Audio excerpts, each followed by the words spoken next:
Hadis ini adalah hadis qudsi dan cirinya adalah sebagaimana sudah kita pelajari dari awal. Rasulullah SAW bersabda, lalu Allah yang maha tinggi atau maha suci berfirman. Potongan pertama yang kita ambil pelajaran adalah ana inda dhanni abdi bi. Aku selalu sesuai dengan prasangkaan hambaku. Ini kalimat penting sekali teman-teman sekalian. Selalu dengan prasangkaan hamba. Jika dia berprasangka baik kepadaku, maka dia mendapatkan kebaikan itu. Dan jika dia berprasangka buruk, maka dia akan mendapatkan keburukan. Maknanya, apapun yang sifatnya kita dapatkan teman-teman sekalian, sifatnya baik, maka misal kita dapat nikmat makanan, kita dapat nikmat kesehatan, apa saja. Lalu kita sangka baik dengan Allah, oh ini berarti Allah sedang melimpahkan nikmatnya pada saya. Alhamdulillah. Itu sudah umum orang bisa lakukan. Tapi kalau dia dapat musibah, dia sakit, kehilangan harta, ditipu orang, gitu kan. Dia di sini juga dibutuhkan untuk sangka baik dengan Allah. Kalau dia sangka baik di sini, dia akan dapatkan kebaikan. Misal dia mengatakan, mungkin Allah akan bersihkan dosa-dosaku, mungkin Allah akan tinggikan derajatku, maka dia dapat. Tapi kalau dia sangka buruk, maka ini akan bermasalah buat dia. Kita akan sebutkan teman-teman sekalian hadis qudsi yang lain. Kalau teman-teman bisa tulis, ditulis hadis qudsi ini ya. Karena ini hadis qudsi mulia sekali ya. Kalau saya subhanallah selalu merasa gembira sekali dengan mendengarkan hadis qudsi ini ya. Dan hampir setiap hari hadis ini selalu saya ulang-ulangi teman-teman sekalian. Saya ulangi, saya baca lagi, saya renung lagi, dan seperti sebuah hiburan yang tidak akan pernah ada habisnya. Karena ini hadis qudsi, hadis sahih di mana Allah Subhanahu wa taala menyampaikan kepada kita berita gembira tentang orang-orang yang mau berprasangka baik dengan Allah. Allah berfirman, wahai anak Adam, artinya kita semua manusia dipanggil. Jangan pernah engkau takut kepada siapapun yang mempunyai kekuasaan, selama kekuasaanku ada. Dan ketahuilah, kekuasaanku tidak akan pernah punah selamanya. Wahai anak Adam, jangan pernah engkau takut dengan kesempitan rezeki, karena perbendaharaanku penuh. Dan perbendaharaanku tidak akan pernah punah selamanya. Wahai anak Adam, ini potongan yang ketiga dari hadis. Kalau tertinggal langkahin dulu, nanti kita kembali. Jadi Allah Subhanahu wa taala tidak mau kita capek ya. Di sini dikatakan Allah berfirman, hai anak Adam, aku ciptakan kamu untuk beribadah, maka jangan engkau main-main. Aku menciptakan engkau untuk beribadah, maka jangan kamu main-main. Tadi potongan pertama, kalau ada yang tertinggal silakan. Wahai anak Adam, jangan engkau takut pada siapapun yang mempunyai kekuasaan, selama kekuasaanku ada, dan kekuasaanku tidak akan pernah punah selamanya. Kemudian potongan kedua, wahai anak Adam, jangan pernah engkau takut dengan kesempitan rezeki, sedangkan perbendaharaanku penuh, dan perbendaharaanku tidak akan pernah punah selamanya. Wahai anak Adam, aku ciptakan untuk beribadah, maka janganlah engkau main-main. Dan aku tentukan rezekimu, maka tidak perlu kamu capek. Tentu anggota tubuh kita bergerak, hati kita bertawakal ya. Aku ciptakan engkau untuk beribadah, jangan engkau main-main. Dan aku tentukan rezekimu, maka tidak perlu engkau capek. Demi kemuliaanku dan keagunganku, demi kemuliaan dan keagungan, jika engkau ridho terhadap pemberianku, maka aku akan tenangkan jiwa dan ragamu. Jika engkau ridho ya, terhadap pemberianku, maka aku akan tenangkan jiwa dan ragamu. Jika engkau tidak ridho dan engkau akan mulia di sisiku, Jika engkau tidak ridho, tadi ya, demi kemuliaanku dan keagunganku, jika engkau ridho dengan pemberianku, maka aku akan membuat jiwa dan ragamu tentram, dan engkau akan mulia di sisiku. Tapi jika engkau tidak menerima pemberianku, maka aku akan membuatmu mengejar dunia. Nanti kita ulangi lagi ya. Dan jika engkau tidak menerima pemberianku, maka aku akan membuatmu mengejar dunia, seperti hewan buas yang sedang mengejar mangsanya di padang pasir. Kemudian tidak akan datang kepadamu kecuali yang sudah aku takdirkan. Jadi kalau kita ridho dengan apa yang Allah berikan, Allah akan buat jiwa kita dan raga kita tenang, lalu kita mulia di sisi Allah. Tapi kalau kita tidak ridho terhadap apa yang Allah berikan, kenapa ya saya begini ekonomi saya, kenapa ya muka saya begini, kenapa ya badan saya begini, kita berkeluh kesah, maka Allah SWT mengatakan, aku akan membuatmu mengejar dunia seperti hewan buas yang sedang mengejar mangsanya di padang pasir. Kemudian tidak datang kepadamu kecuali yang sudah aku tentukan juga. Makanya capek sekali. Jadi orang beriman itu santai saja, dia akan dapat semua apa yang Allah janjikan, tidak perlu capek-capek. Nah, orang yang mengejar dunia berlebihan justru orang karena tidak bisa menerima takdirnya Allah atau tidak ridho dengan pembagiannya Allah. Wahai anak Adam, aku telah menciptakan langit dan bumi, dan aku tidak pernah sulit menciptakan keduanya. Maka apakah kau pikir aku akan sulit untuk mengurus rezekimu?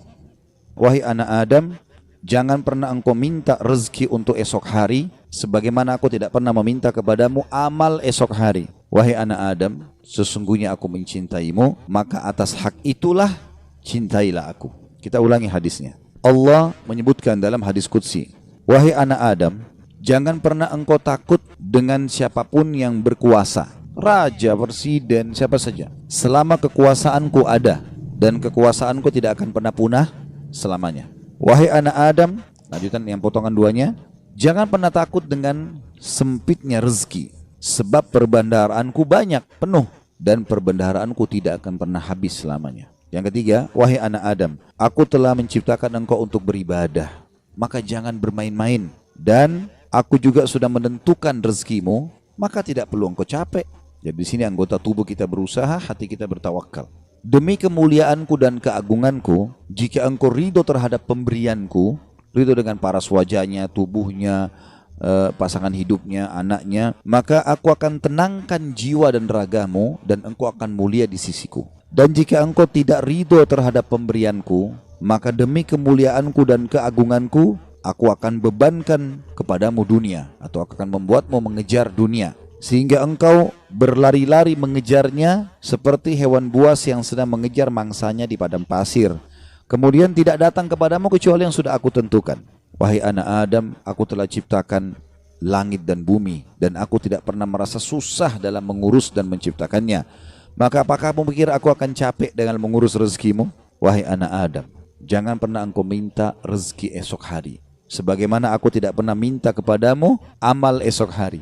Kita tidak perlu sholat untuk besok, untuk lusa, untuk minggu depan, cadangan, tidak perlu. Sholat hari ini. Kita puasa ya hari ini. Ramadan tahun ini. Itu pun hari yang ada kita hidup, kita puasa. Kalau enggak ada. Gitu kan? Hari ini semuanya. Maka jangan kau minta rezeki besok kepadaku, sebagaimana aku tidak minta kepadamu amal besok. Gitu kan? Lalu kata Allah Subhanahu Wa Taala, penutupan hadisnya, ya, sebagaimana sudah kita sebutkan tadi ya. Wahai anak Adam, aku sangat mencintaimu, maka atas hak itulah cintailah aku. Dan makna cinta artinya mengabdi dan berkorban. Ya ikutilah perintahku. Apa yang aku perintahkan, apa yang aku larang, aku perintahkan kerjakan, larang tinggalkan.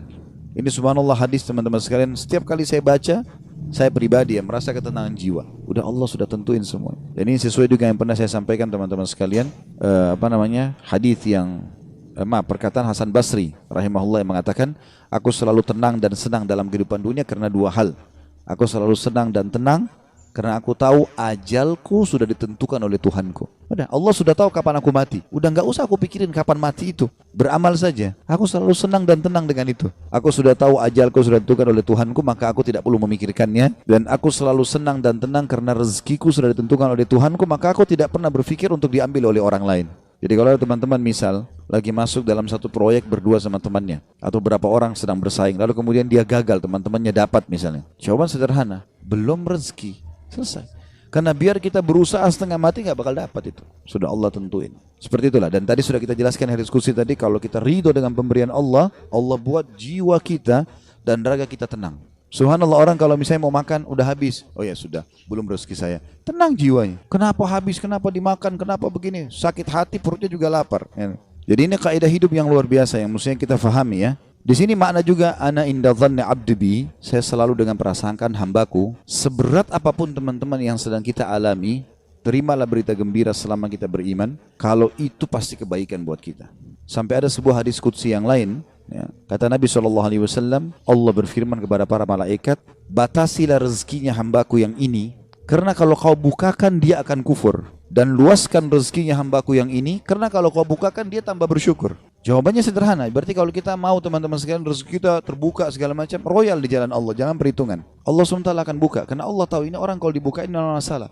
Qarun kan begitu dulu. Qarun itu yang diceritakan di dalam Al-Quran tentang kaumnya Nabi Musa yang kaya raya, sampai di Indonesia pun bahasanya harta karun ya. Itu kan namanya Qarun, ditimbun sama Allah dengan harta-hartanya. Walaupun ahli sejarah berselisih pendapat di mana tempatnya. Ada yang mengatakan di laut di Turki, ada yang mengatakan di Jordan, negeri Syam dan sebagainya. Ala kulli hal dia ditenggelamkan oleh Allah SWT sampai semua harta tertimbun dikatakan harta karun ya. Qarun itu dulu orang soleh, luar biasa ibadahnya sama Allah, sampai terkenal di pengikut Nabi Musa yang paling alim termasuk adalah Qarun. Miskin, rumahnya susah, bajunya kotor, makan tiap hari tinggal tunggu orang kasih. Sering Nabi Musa lewat, kirim salam sama dia, tanya kabarnya, titipin makanan. Salah satu dia bilang, hai Nabi Allah, mintalah kepada Allah agar aku diberikan kekayaan. Susah hidup begini. Nabi Musa alaihissalam berdoa, baiklah, ya Allah bukakanlah rezekinya Qarun. Allah terima, Qarun bertahap, diajarkan oleh Allah Subhanahu Wa Taala. Tiba-tiba Nabi Musa alaihissalam berikan dia sedikit emas, ya, kemudian dia transaksikan, terus dia tertarik dengan emas itu. Dia mulai belajar bagaimana cara mengelolanya emas, sampai pelan-pelan dia punya kios kecil, lama-lama sampai dia punya produksi emas terbesar pada saat itu. Menjadi orang kaya raya. Udah nggak sholat lagi, udah nggak zikir lagi, ya. Udah mulai sombong, jalan di pinggir jalan sampai kereta kencananya semua pakai emas. Kemudian Nabi Musa alaihissalam utus orang-orang untuk ngumpulin zakat mal, dia nggak mau kasih. Lebih parah daripada itu, dia mengajak kaumnya dan membiayai mereka untuk memerangi Musa alaihissalam. Sampai akhirnya Musa alaihissalam berdoa agar Allah tenggelam dengan harta-hartanya semua. Jadi subhanallah, Allah itu memberikan dan Allah menahan, itu Allah tahu tentang kita. Ya ibaratnya seperti misalnya anak kita. Kita tidak bahasakan Allah punya anak. Ta'ala Allah, ya. Allah maha suci dengan maha tinggi masalah itu. Tapi ini Ibnu Qayyim rahimahullah memberikan contoh. Perumpamaan orang yang belum dikasih oleh Tuhannya Allah, perumpamaan seperti seorang anak yang sedang meminta izin dari orang tuanya untuk melakukan satu perbuatan atau berteman dengan seseorang. Misal bapak ibu punya anak mau berjalan sama teman-temannya, kita tahu teman-temannya narkotika, orang merusak. Padahal anak ini tidak ngerti, dia bilang ibu ayah izinkan saya. Kira-kira bapak ibu mau izinkan? Kalau kita pakai akal sehat kan nggak mungkin. Kita tahu anak ini walaupun dia mau, dia senang, dia gembira, dia akan rusak nanti. Kita nggak akan kasih, apapun resikonya. Ibnu Qayyim rahimahullah berikan perumpamaan seperti itu. Ada orang merengek-rengek sama Allah, Allah belum kasih. Allah lebih tahu, gitu kan? Ini hambaku ini kalau saya kasih, dia masalah nanti. Ada orang begitu subhanallah. Mungkin contoh kasus, ada orang anaknya meninggal masih kecil. Baik, mungkin dia merasa sedih. Tapi subhanallah bisa saja mungkin anak itu kalau besar buat masalah buat dia. Kita nggak tahu. Walaupun menurut kita mungkin tidak. Kan itu terjadi di kisahnya Nabi Khidir, ya kan? Dalam surah Al-Kahfi disebutkan, waktu Nabi Musa alaihissalam jalan sama dia, ada anak kecil jalan langsung dibunuh oleh Nabi Khidir. Nabi Musa bilang, kenapa kau bunuh anak kecil? Gak ada dosanya nih. Kata Nabi Khidir, kan saya sudah bilang, syaratnya kau belajar sama saya, jangan tanya sampai saya jelasin. Tapi yang jelas, Nabi Musa bertanya waktu itu, ringkas cerita, nanti akhirnya Nabi Khidir ceritain. Gitu kan?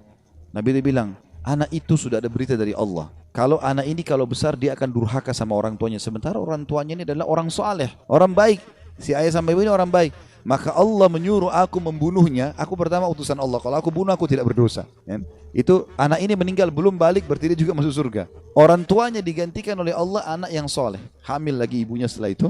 Kemudian melahirkan anak yang soleh. Kita tidak tahu rahasia Allah. Maka berprasangka dengan Allah baik ini penting. Apapun sifatnya teman-teman. Apapun sifatnya. Saya ketemu dengan seorang pengusaha di Surabaya habis tabligh akbar tuh hari. Datang kepada saya, Ustaz, di antara teman-teman saya orang yang bisa dikatakan di antara mereka kelasnya yang paling alimnya saya. Artinya di antara ibadah segala macam teman saya masih ada yang lalai sholat. Saya alhamdulillah azan ke masjid, urus ibadah lah gitu kan. Masuk ke satu proyek semua dapat kecuali saya, Ustaz. Bagaimana memahami? Hati saya masih pegel nih gitu. Saya jawab, itu belum rezeki antum.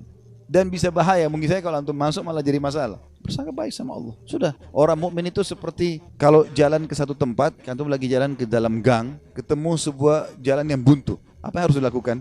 Enggak usah mikirin kenapa ini buntu. Belok kiri atau kanan, cari jalan keluar, itu solusinya. Kan gitu. Kalau mentok selesai, langsung cari jalan keluar gitu ya. Sampai dalam masalah ibadah, kita bangun telat nih subuh. Udah enggak usah pikirin kenapa saya telat dulu. Wudu dulu, sholat dulu. Baru nanti hilangkan sebab-sebabnya. Besok jangan terulang gitu kan. Kalau enggak akan terbuang waktu, akan hilang kesempatan-kesempatan. Dalam kaidah agama dikatakan, apa yang tidak bisa dijangkau semuanya, jangan hilang sebagiannya. Kalau kita nggak sempat sholat sunnahnya, minimal wajibnya jangan sampai kehilangan. Kita masuk ke masjid, banyak orang begitu. Kadang-kadang dia masuk masjid, sholat duhur misalnya, kayak kita sebentar mau duhur ya. Dia sholat misalnya, dia masuk masjid, dia lihat imam ini sudah bangun dari ruku, sami Allah liman hamidah. Nunggu kenapa dia mau tahu ini rakaat terakhir atau bukan? Kalau rakaat terakhir sudah ditunggu aja sampai salam, baru dia sholat sendiri. Keliru ini akhi. Tetap lebih utama sholat pertama. Kata para ulama, walaupun tahiyat terakhir di jamaah pertama lebih afdal daripada jamaah kedua walaupun dia di saf pertama. Walaupun itu sudah terakhir. Takbir duduk tahiyat sama mereka. Berapa banyak orang yang tidak paham masalah ini. Yang tidak bisa didapat semuanya, jangan kehilangan sebagiannya. Itu kaidah. Harusnya begitu. Apa saja teman-teman sekalian. Subhanallah, saya pernah punya teman orang Senegal dari Afrika dulu waktu masih di Madinah. Teman saya di sebelah duduk di sebelah saya. Dia mungkin telat masuk kuliah 3 bulan gara-gara pengurusan visanya berangkat gitu. Tapi subhanallah cum laude anak itu. Dia datang duduk di sebelah saya. Mulai masuk hari itu, saya kan nulis juga apa yang dosen bilang. Saya ikutin apa yang dosen bilang, saya tulisin. Anak ini begitu masuk sudah 3 bulan. Udah banyak lembaran pelajaran. yang ketinggalan. Mungkin ada 40-50 lembar tulisan yang sudah ketinggalan. Tapi dia mulai hari itu teman-teman sekalian dia langsung tulis. Mulai masuk hari pertama, dosen pertama, dan sampai masa ujian terus saja dia nulis. Saya sempat tanya dia waktu dia mulai nulis, "Akhi, bagaimana ente nulis, kan ada yang ketinggalan?" Dia bilang, "Gak apa-apa, saya tulis sekarang, nanti itu nyusul.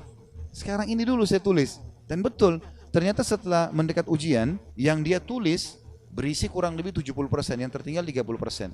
30% itu disusul sama dia, diambil tulisan teman-teman yang sudah ada baru disusulin. Jadi yang tidak bisa dijangkau semuanya, jangan kehilangan sebagiannya, kan gitu. Ada orang begitu, subhanallah, ya. Lewat waktu sholat duha sudah kepepet, sudahlah nggak apa-apa, nggak usah deh, besok aja. Jangan, sekarang. Walaupun cuma 2 rakaat, nggak ada masalah. Jangan kehilangan semuanya. Maka itu kejelian dalam memahami itu teman-teman sekalian.